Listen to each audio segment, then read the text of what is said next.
J'aimerais réussir à me mettre la light sur... Oh non voilà, je fais un peu de la merde.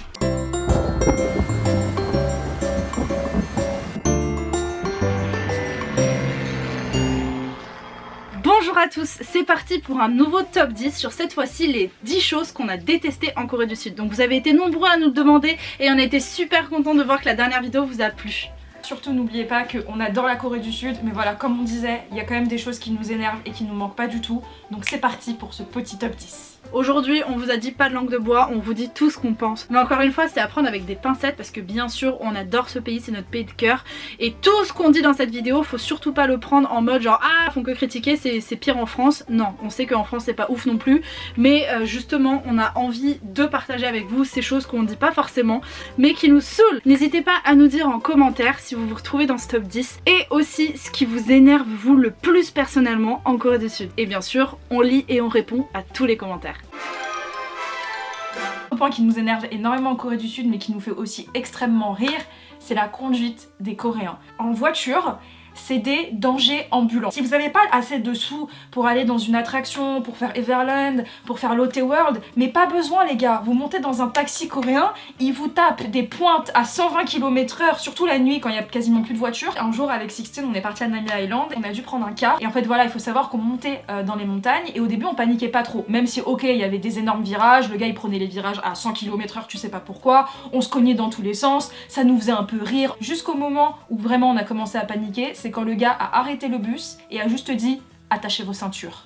Là je peux te dire que on a attaché nos ceintures et on a fermé nos gueules pendant tout le reste du trajet. La ceinture n'est pas obligatoire pour les passagers derrière. Il faut savoir aussi que selon l'OMS, la Corée du Sud se situe dans les premiers pays au monde avec le plus haut taux de mortalité sur la route, avec 26,6 décès pour 100 000 habitants. C'est énorme. Tout est sans arrêt en montée. T'as des montées, des descentes, des montées, des descentes. Donc quelque part ça va te faire le cul de Kim Kardashian, donc ça c'est plutôt cool. Mais d'un autre côté franchement tu souffres, donc ça c'est moins cool. Une petite comparaison avec le Japon. Au Japon tout est plat. On faisait 5 km à pied, on s'en rendait même pas compte. En Corée tu fais 10 mètres, t'en peux plus. Et donc parlons-en aussi de la chaleur. La chaleur les gars. Là je parle bien sûr en été, hein, parce qu'en hiver tu te cailles les miches. Mais alors en été ne partez pas en août. Jamais. On a fait l'erreur de partir en août parce qu'on avait des vacances que en août. Et bah c'était horrible. La chaleur elle est intenable pour quelque chose de simple, c'est le taux d'humidité qu'il y a dans l'air. C'est juste horrible. T'as l'impression d'être dans un sauna partout où tu vas. Et le pire je crois, et c'est aussi le meilleur de ce pays, c'est qu'il y a la clim. Tu passes vraiment de 35 degrés à moins 30. T'es capable de choper un putain de rhume en plein milieu d'une canicule. Petit tips qu'on peut vous donner lorsque vous allez en Corée du Sud, on s'est rendu compte malheureusement après plus de 3 mois en Corée du Sud que chaque wagon du métro coréen avait son taux de clim différent. Toutes les personnes, surtout célibataires, qui sont allées à un moment de leur vie en Corée du Sud, doivent aussi détester ce type de personnes-là.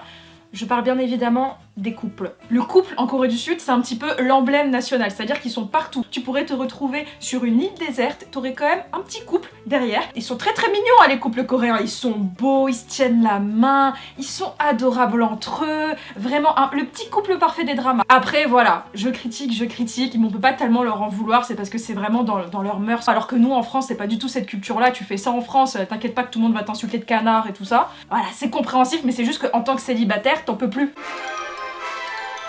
Une autre chose qui m'emmerde, c'est le traitement des animaux. Alors je dis pas que tous les Coréens maltraitent leurs animaux, mais je pense surtout qu'il y a vraiment un décalage culturel entre leur considération des animaux et la nôtre. Alors déjà de une, faut savoir qu'il n'y a pas énormément de chiens à Séoul. En Europe, c'est très courant d'avoir un chat, un chien, un lapin ou même un poisson rouge. C'est con, mais c'est considéré comme être un animal domestique. Faut savoir qu'en Asie, ils n'ont pas vraiment cette culture d'avoir des animaux. C'est peut-être pour ça qu'ils ne savent pas vraiment comment se positionner face à eux. Je dis pas qu'en Europe faut nous jeter des fleurs et tout sur notre façon de s'occuper des animaux parce que clairement il y a énormément de maltraitance ici et ça m'énerve. Tout bonnement tu te balades à Séoul, tu tombes sur des milliers et des milliers de magasins pour habiller ton animal en soubrette. Tranquille, tu peux habiller ton chien en militaire, en glacier, en danseuse, en infirmière, en sapeur-pompier, en ingénieur chez Picard, en moissonneuse-batteuse, en dorade à la plancha ou encore comme un bébé, c'est-à-dire avec des petites salopettes, avec des petits shorts. Ton chien peut s'habiller aussi bien que chez H&M. Tu vois les Coréens qui traitent leurs animaux comme des enfants, limite à les promener en poussette. Et au-delà de ça, il y a juste une petite fact qui nous faisait rire, c'est que les adjushi, dès qu'ils voyaient des chats, ils ne les caressent pas, ils les tapent. Attendez, je vais chercher un chat. Ah super. Aston, ma victime. Attends, alors ce chat. Ouais, il sait pas trop pourquoi, il dit putain ça fait 2 fois de suite que je suis dans la même vidéo. En Europe, tu le caresses comme ça. Là-bas, c'est comme ça. C'est pas agréable. Bah oui, je suis désolée. Dans l'autre top 10 où on parlait des choses qui nous manquaient en Corée du Sud, on a abordé le point du shopping. On a kiffé le shopping en Corée du Sud, mais voilà, il y a aussi des choses qui nous énervent. Quand tu fais un 38, un 40, je suis désolée de te dire que tu trouveras jamais de pantalon à ta taille. C'est horrible, mais malheureusement les Coréennes ne sont pas foutues pareil que nous. Voilà, c'est comme ça, c'est la morphologie. Après ça dépend aussi comment est-ce que vous, morphologiquement parlant, vous êtes formés. Si tu vas dans des grandes enseignes, tu peux quand même avoir un peu de chance et tomber sur 2-3 pantalons qui vont t'aller. Alors aussi le truc qui est horrible, c'est quand dans des petits magasins qu'on adore, qui a souvent à Hongdae, à Myeongdong, comme quand on a fait la vidéo avec Méline et Lou pour les reines du shopping. En fait malheureusement, les vêtements qu'ils vendent sont juste magnifiques. T'as envie de tout essayer et en fait tu ne peux pas essayer parce que c'est interdit. C'est un petit peu le truc d'hygiène, tu vois, tu vas pas essayer un pantalon qu'une meuf a essayé avant, mais c'est juste que c'est hyper frustrant parce que tu peux pas essayer, en fait, tu peux pas acheter un vêtement que tu n'as pas essayé. Mention spéciale pour les Crocs, parce qu'on parlait aussi dans l'autre vidéo du style coréen qui est extraordinaire, mais par contre ils ont un énorme problème avec les Crocs, c'est-à-dire que dans tous les centres commerciaux, tu vas trouver des magasins de Crocs et ils se baladent partout avec. Un autre point qui nous a vraiment saoulé, c'est la starification à outrance. Tu peux te balader partout, c'est les mêmes visages qui reviennent tout le temps. S'il y a un drama qui a marché, s'il y a un groupe de K-pop qui est monté, t'inquiète pas que ces artistes-là, tu vas les retrouver partout. La première année, on avait Descendants of the Sun qui venait de sortir, qui avait été un énorme succès. Je peux te dire que du Song Joong-gi, on en a bouffé, mais à tous les plateaux. Toutes les affiches du métro, c'est Song Joong-gi, Descendants of the Sun. Tu marches comme ça. Les oreillers de ce magasin sont incroyables. Tu continues de marcher. Le soju, c'est bon. Tu continues à marcher. Le lait à la banane du 7-Eleven, il est excellent. Ah, t'allumes la télé. Casse. Bref. Quoi que tu fasses, il est partout. Cette année, on a été choqués de voir BTS. Sur la station de Myeongdong, ils les ont même collés au pilier quand t'attends le métro. Que ce soit de la musique, de l'image, que dans les pubs, que dans les affiches, que dans la rue, que dans les pancartes de taille humaine. Si tu veux prendre une photo avec Jimin, il n'y a pas de souci, il sera partout. Bon, je t'avoue que quand je trouvais du Park Seo-joon... Moi j'étais contente, hein. Tant que ça touche pas le supermarché, que nenni. Tu te balades dans le rayon des chips, tu sais plus lequel acheter parce que t'as envie d'acheter celle-là parce qu'il y a Song Joong-gi dessus, t'as envie d'acheter celle-là parce qu'il y a Lee Min-ho dessus, t'as envie d'acheter celle-là parce qu'il y a Kongyu. Faut pas oublier que cette starification, ça a un coût. Au bout d'un moment, t'en peux plus.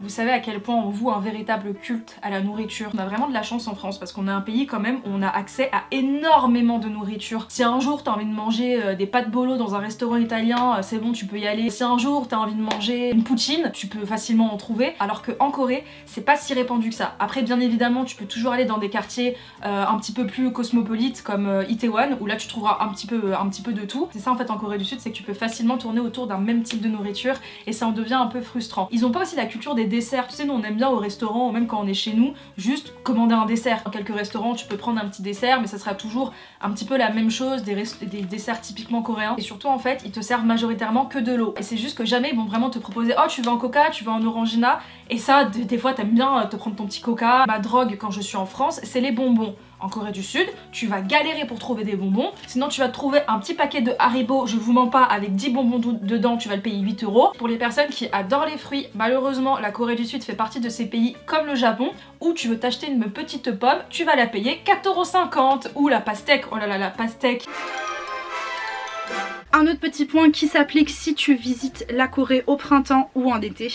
Il y a quelque chose qui nous a vraiment fait bizarre. Le premier jour où on était arrivé, on sort dans la rue et là, une cacophonie. C'est des espèces de grillons qui en été se retrouvent en masse dans les arbres et ça fait un bruit, mais c'est un brouhaha vraiment extrêmement fort et tellement qu'il y a plein de rushs des vlogs qu'on ne pouvait pas utiliser tellement ça faisait de bruit.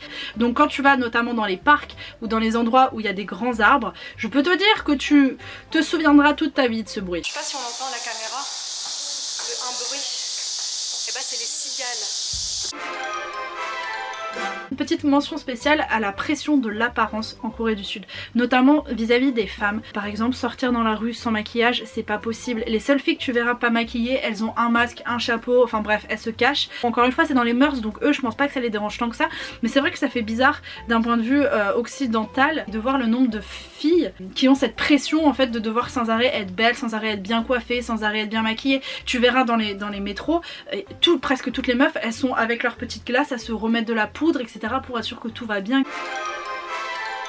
En Corée du Sud, quand tu vas dans les toilettes, tu as toujours une petite poubelle à côté où tu dois mettre le PQ. Je trouve ça tout simplement dégueulasse. Par contre, un truc qu'on peut pas leur retirer, c'est que cette petite poubelle, elle peut être remplie au maximum, hein. Les toilettes ne pueront pas. Après voilà, ils font ça parce que comme je vous disais, les canalisations, c'est pas du tout comme en France. Tu peux pas te permettre de jeter du PQ comme ça, sinon ça va tout boucher. On a une petite anecdote là-dessus où Sixtine, on vous expliquera comment, mais c'est extrêmement drôle, a bouché les toilettes d'un karaoké. Là, nous allons aborder un fait qui m'énerve, alors que c'est pas censé m'énerver. La France devrait prendre exemple sur ça. Le système de tri coréen au niveau des poubelles est tellement, mais tellement compliqué. Je vous mens pas, on mettait 20 minutes pour jeter nos poubelles. Mais moi je me pose vraiment cette question de est-ce que le tri, après, ils vont vraiment le faire à 100%. Voilà, dites-le moi en commentaire si vous en savez un petit peu plus sur ce sujet des poubelles qui moi me fascine. Par exemple, nous cette année à Yongsan, on n'avait pas de truc de tri en fait, on en avait pas du tout. Et en fait le truc c'est qu'on se disait mais où est-ce qu'on va jeter nos poubelles? Et en fait dans ces situations là, ce que les Coréens en font, c'est qu'en fait ils laissent leurs poubelles en plein milieu de la rue.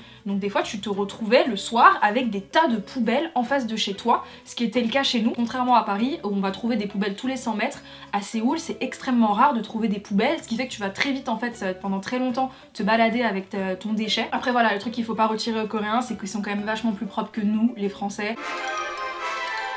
Starter pack, un Coréen suit toujours l'effet de masse. Va y avoir une coupe à la mode, tous les Coréens vont avoir la même coupe. D'ailleurs, on va pas se mentir, ça fait 4-5 ans qu'ils ont tout le temps la même coupe, la coupe au bol. Une fact qui nous avait fait beaucoup rire et qui va se retrouver notamment dans notre documentaire lorsqu'il y avait eu le drama My Love from the Star qui était sorti, l'actrice principale avait un rouge à lèvres qui était apparemment magnifique. Le lendemain, rupture de stock dans toute l'Asie de ce rouge à lèvres. Le plus drôle, c'était que tout le monde avait cru que c'était un rouge à lèvres Yves Saint Laurent. Or, ce n'était pas un rouge à lèvres Yves Saint Laurent. Du coup, Yves Saint Laurent s'est frotté les mains et a eu le droit à un procès du vrai créateur de ce rouge à lèvres. Yves Saint Laurent s'est défendu tout bêtement en disant business c'est business, hein, à la prochaine. Ha. Tout ça pour dire que l'effet de masse en Corée marche à tous les coups.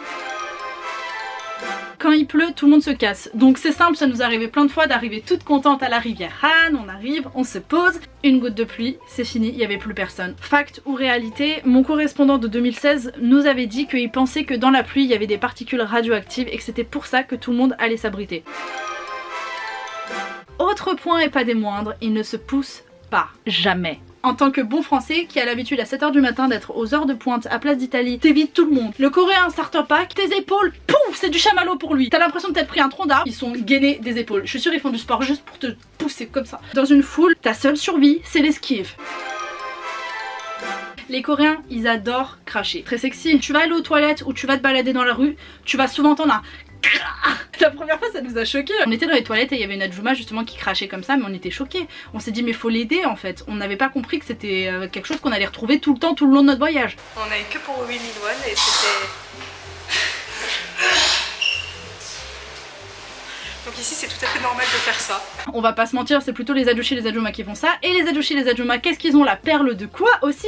Le paix en public. Là-bas c'est le sport national.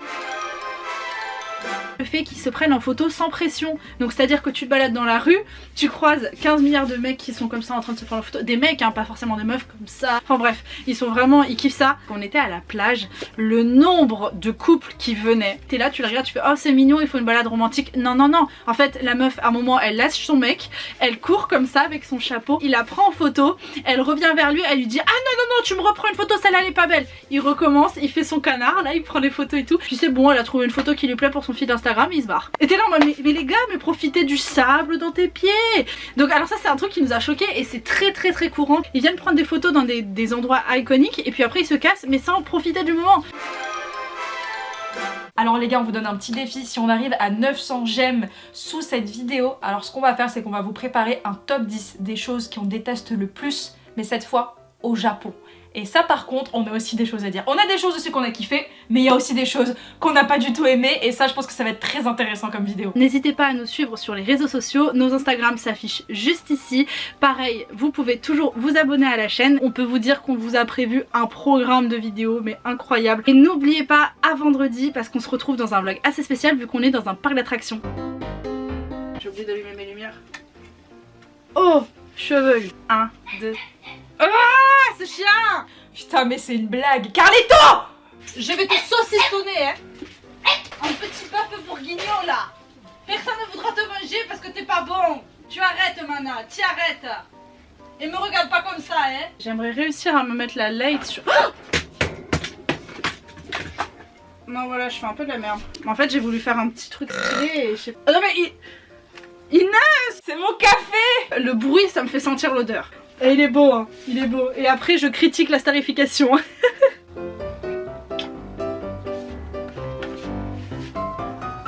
J'ai embrassé Park Seo-joon et il est tout rouge. Un oiseau qui est arrivé sur ma terrasse. Quoi? Regardez mon petit chat! Regardez! Mouah, je t'aime!